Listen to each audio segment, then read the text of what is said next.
نحمدہ و نصلی علی رسولہ الکریم۔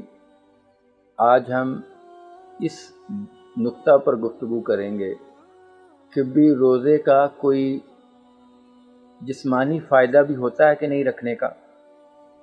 اس حوالے سے نبی کریم صلی اللہ علیہ وسلم نے ہمیں بڑے خوبصورت طریقے سے سمجھایا کہ ہر شے کی زکوٰۃ ہوتی ہے اور جسم کی زکوٰۃ روزہ ہے۔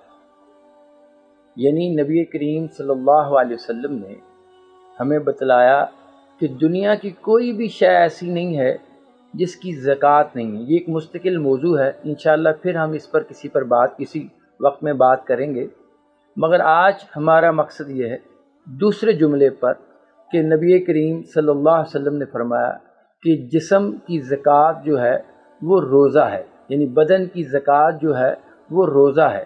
تو اب وہ روزہ ہے، دیکھیے کس طرح زکوٰۃ ہے، کہ یہ کس طرح زکوٰۃ ہے کہ بھی بدن کو بہت ساری چیزیں جو ہم دیتے ہیں، کھاتے ہیں، پیتے ہیں، اس کو کچھ وقت کے لیے روک دیا تو یہ اس کی زکوٰۃ ہوگی۔ اور اس زکوٰۃ کو جس طرح سال کے بعد مال پر زکوٰۃ فرض ہے، اسی طرح سال کے بعد رمضان کے روزے فرض ہیں۔ تو یہ ہمیں سمجھایا کہ بدن پر یہ زکوٰۃ دو گے تو یہ تمہارے بدن کی زکوٰۃ جو ہے وہ روزے ہیں۔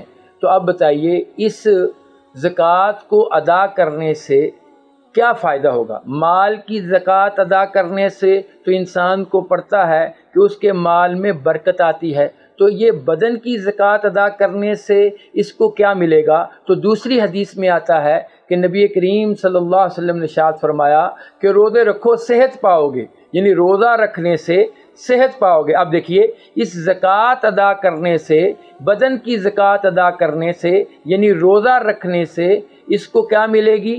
صحت ملے گی۔ تو اب دیکھیے اس زندگی کی سب سے بڑی نعمت یہ ہے کہ وہ صحت اس کو مل جائے۔ تو رب تعالیٰ نے اس بنیادی رکن کو ادا کرنے میں صحت رکھی ہے۔ اب دیکھیے انسان جو ہے وہ جسمانی طور پر تین چیزوں کا مجموعہ ہے۔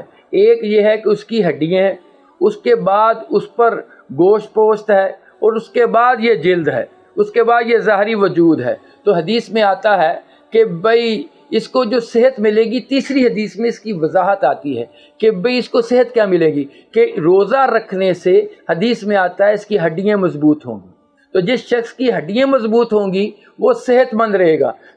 ہم دیکھتے ہیں کہ بڑھاپے میں کہتے ہیں کہ اب اس کی ہڈیاں کمزور ہو گئی، کہ اب اس کی صحت وہ صحت نہیں رہی، یعنی جب تک ہڈیاں مضبوط ہیں تو یہ صحت مند ہے۔ اب دیکھیے روزے والی زکوٰۃ ادا کرنے سے انسان کو صحت ملے گی، اور صحت سب سے زیادہ جو ہے وہ ہڈیوں کے مضبوط ہونے میں ہے۔ اور حدیث نے ہمیں بتلا دیا کہ بھی روزہ رکھنے سے جو ہے وہ ہڈیاں مضبوط ہوتی ہیں۔ ہم یہ ہے کہ ہلکی سی کوئی بیماری آتی ہے تو روزہ ترک کر دیتے ہیں۔ تو یاد رکھیے روزہ ترک کرنا فرض بلا عذر حرام ہے، بلکہ حدیث میں آتا ہے کہ ساری عمر بھی وہ روزہ رکھتا رہے مگر فرض روزہ جو اس نے بلا عذر چھوڑا ہے اس کے اجر کو نہیں پا سکتا، اس کے مقام کو نہیں پا سکتا، اس کے درجے کو نہیں پا سکتا، اس کے فضیلت کو نہیں پا سکتا جس نے رمضان کا ایک روزہ بلا عذر چھوڑ دیا۔